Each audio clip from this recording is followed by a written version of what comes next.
Hello crafty friends, my name's Alicia, but you can call me Crafty Al.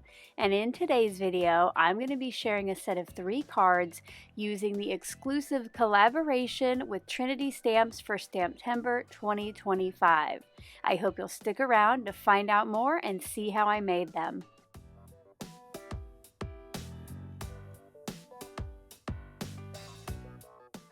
Each year in September, Simon Says Stamp celebrates their birthday with Stamptember. Not only do they have fun new products under their own line, but they also collaborate with our favorite companies for exclusive stamp sets. And I am so excited today to be here with a video showcasing their collaboration with Trinity Stamps. This new stamp set, which is called Ice Cream Gnomes, features 3 adorable gnome images and 4 coordinating sentiments. You can purchase the stamp set by itself or with the coordinating dies, which cut out the images and each of those sentiments.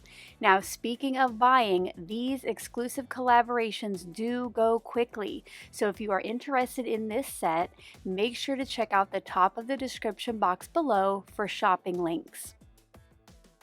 In today's video, I'm going to make a trio of cards because I wanted to feature each of those cute gnome images.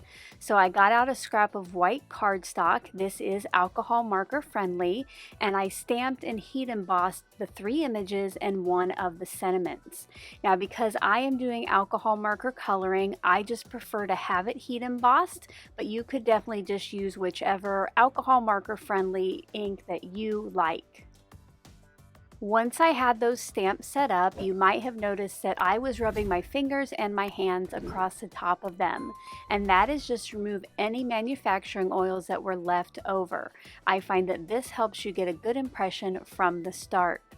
Once those were stamped, I poured the clear embossing powder over all of the images and the sentiment, and then I brought in my heat tool and set that. So it doesn't look as impressive as if it was a metallic embossing powder, but they do have a nice shine to them. I won't show you a whole lot of my coloring because I am definitely not the best at this, but I colored in each of the images with Olo markers, and I tried to use different colors that I thought went well for ice cream and frosting and birthdays. Here's a look at all of the images colored in. Down on the bottom left, I was going for orange sherbet. Over on the bottom right, I wanted to make that frosting or the gnome's beard mint chocolate chip, so you'll see how I do more of that later. And then up on the top, I went with a Neapolitan theme for the cake with some strawberry, some vanilla, and some chocolate. I used the coordinating dies to cut out each of the images and the sentiment that I had already stamped. And now I'm going to do a little more stamping. For this one, I'm using the cupcake gnome, and then I got out my roll of masking paper. I already cut a little piece there and got it on the back of my MISTI, and what I'm going to do now is stamp 4 of that image onto this piece of masking paper. So once I have the first one stamped, because that background is low tack, I can just pick it up off the mouse pad and rotate it so I can get the next one stamped. Now I'm going to take this to my brother's Scan and Cut here in just a minute to cut these out for me, so I did go ahead and stamp it twice to get a nice black impression.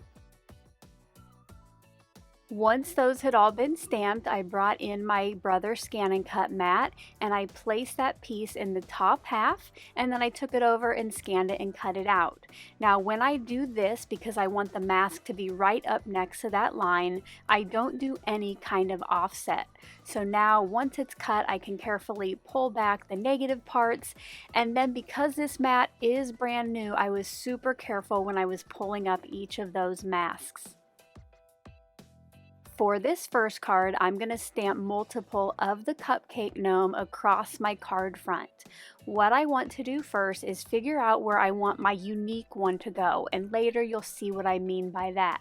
So I'm going to place down one of those masks, and this one I'm not going to actually stamp. I'm just going to have that be a placeholder. Because I have already used these images, I brought in a piece of clear cardstock that I'm going to place down over my card front while I get my stamp in place. This way, if there is any ink left on there, it's not going to go on my card front, it will go onto the clear cardstock. Once I had that in place, I removed the clear cardstock and then I inked up and stamped the image with VersaFine Onyx Black. Now I'm going to remove that stamp and move it over to the left, just having it overhang slightly that very first mask that I put down. And then I ink up and stamp that third gnome.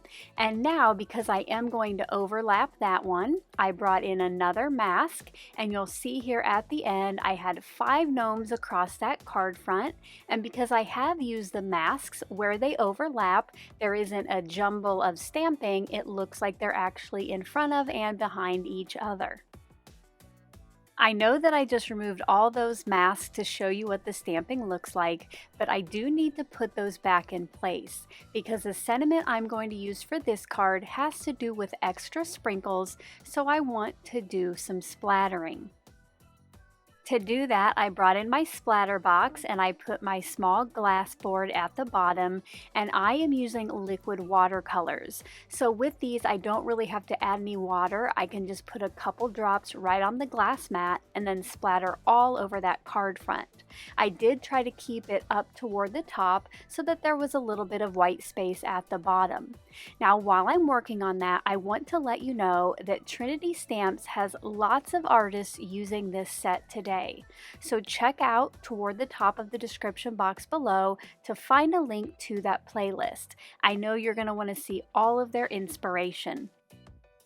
Once I remove those masks again, you'll see that I have all of those extra sprinkles or splatters, but the gnomes themselves just stay black and white so they stand out from that background. I did set that to the side to let it dry. I did mention earlier that I wanted to make the frosting on my colored image into mint chocolate chip, so to do that I need to do a little more splattering. But before I get started with that, I wanted to mask off the areas that I don't want to have chocolate chips on. So I cut one of the masks so only the beard would be showing, and then I used some Dr. P.H. Martin's black ink and I splattered that over the beard. Now you'll see here I got more chocolate chips or more splatters on the glass mat, but when I finally had some on the gnome's beard, I set that to the side to dry as well. My next card is going to be a mini slimline, and I wanted to do some rainbow ink blending on the card front. So I brought in a red, yellow, and blue ink, and I just need those 3 and it will make a rainbow. I got started with the lightest, the yellow, right there in the middle, and when I had some ink laid down of that, I brought in the red and then I ink blended. It's the top now, but it will be the left, and you'll start to see that the areas where those colors overlap, I start to get an orange. At the bottom, I do the same thing, but this time with the blue ink, and then it gives me some green. Now, once all those 3 colors were down at first, I did come back in with the yellow, and I went back over to do just a little more blending to get a smoother blend and more of a rainbow. And then once that was done, guess what, guys? I wanted to splatter some more. On this piece, I wanted some white splatters, so I brought in Dr. P.H. Martin's Bleed Proof White, and because this is a little thicker, once I had some on my mini glass board, I did add a couple drops of water. Then all I had to do was mix that together with my splattering brush, and then I got some nice white splatters all over that background. I just like the extra touch that this adds. While all of that dries, I worked on the third card, and for this I used a craft card base, and then I have this angled piece which I embossed with a folder I had in my stash that kind of reminded me of a waffle cone. I'm going to use the cake gnome image on this card, and to help him stand out from the background, I cut an oval of vellum, and I also am going to pop him up on some foam tape for added dimension. I like to always add some liquid glue when I am placing down pieces that have foam tape, so I have a little bit of wiggle time.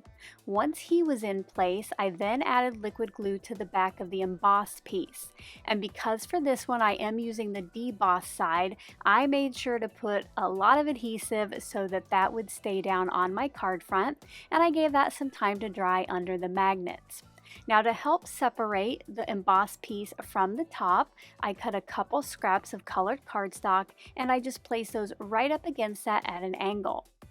These pieces do hang off the card base, so once they were dry, I just snipped those right off.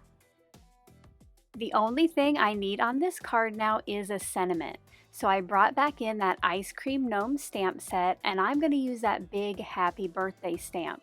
I got that in place in the upper right of my MISTI, and again when I picked it up I removed those manufacturing oils, and because my ink pad was a little bit dry I did end up inking that up and stamping it twice, and now here is a look at the finished card number 1.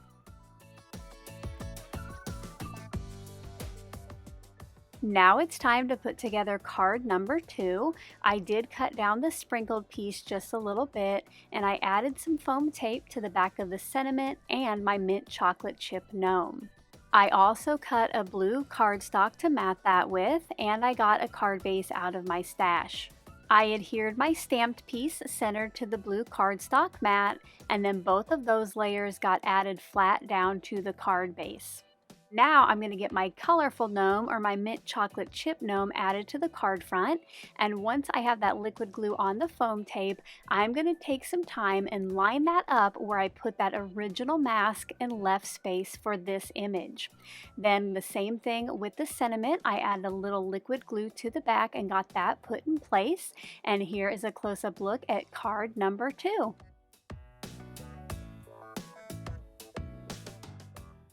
For the final card, I cut and folded a mini slimline card base off camera and once again added some foam tape to the image and the sentiment.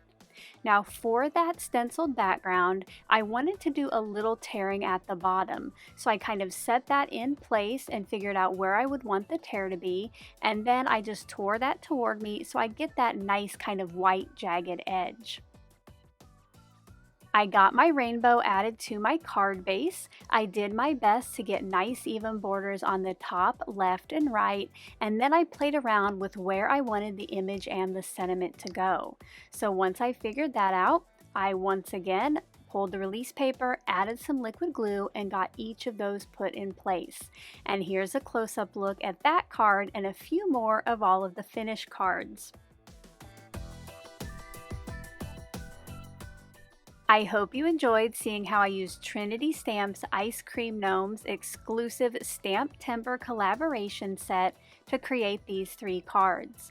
If you did, as always, a thumbs up is appreciated. Don't forget to check out what everyone else created with this set.